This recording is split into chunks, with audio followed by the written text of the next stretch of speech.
Uh, Hi. Today I'll just be talking very briefly about President Trump's recent proposal to issue an executive order that would essentially repeal the concept of birthright citizenship. And for those of you who aren't familiar with the phrase, it's basically it just means that people who are born on American soil are automatically citizens. It's also known as jus soli, as opposed to jus sanguinis, which is uh, by blood, and that concept is much more common in the rest of the world. The the U.S. is really an exception. There's North America, and most of South America adheres to a concept of unconditional jus soli, and the rest of the world has a much more rational approach to this issue, so that they don't automatically confer citizenship upon someone who was simply born on their soil.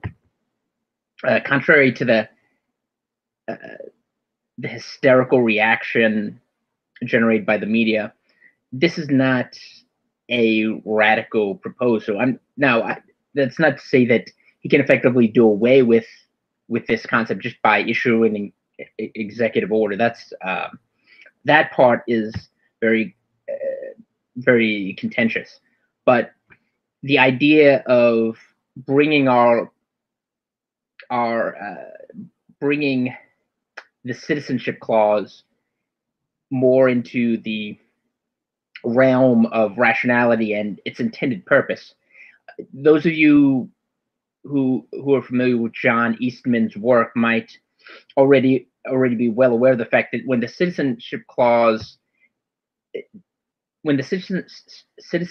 was instituted, its primary purpose was to confer constitutional rights on newly emancipated slaves, because there was a dire threat, and subsequently to the resolution of the Civil War, freedmen did have their rights attacked repeatedly throughout the South, primarily, and this was to recognize that these Americans were citizens.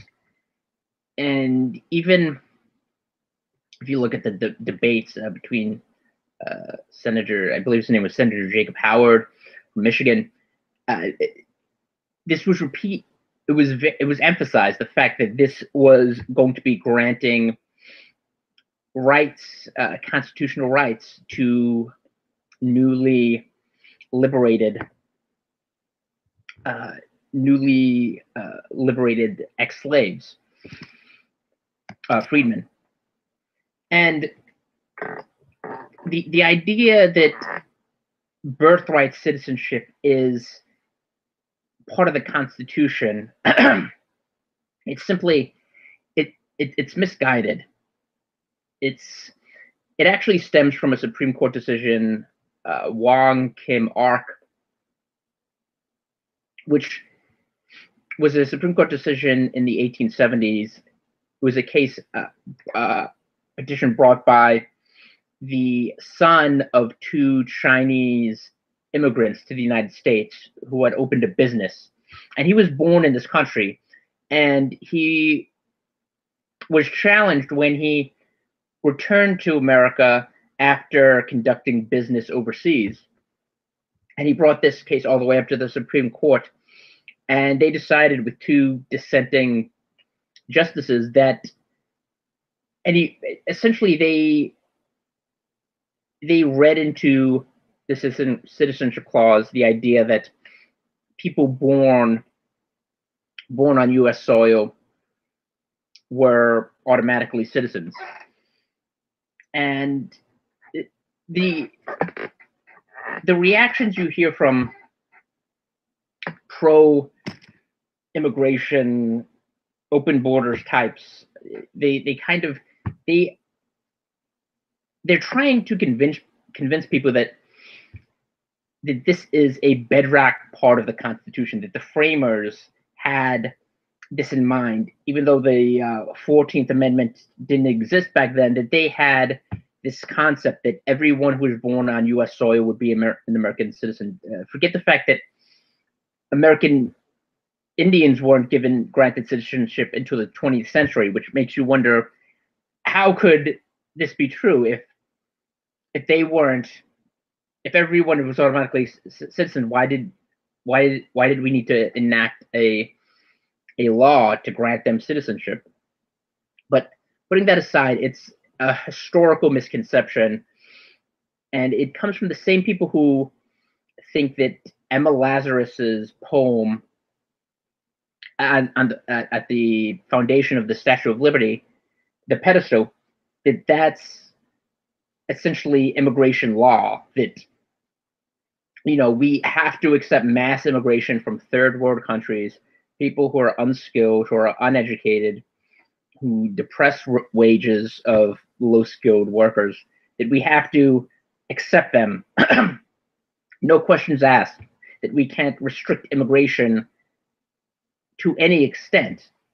And it's simply false. It's the Statue of Liberty. First of all, it's not the statue of mass, unfettered immigration. The whole concept was a celebration of the relationship between France and the United States. It was cemented with the American Revolution, and the whole principle of establishing a liberal democratic republic.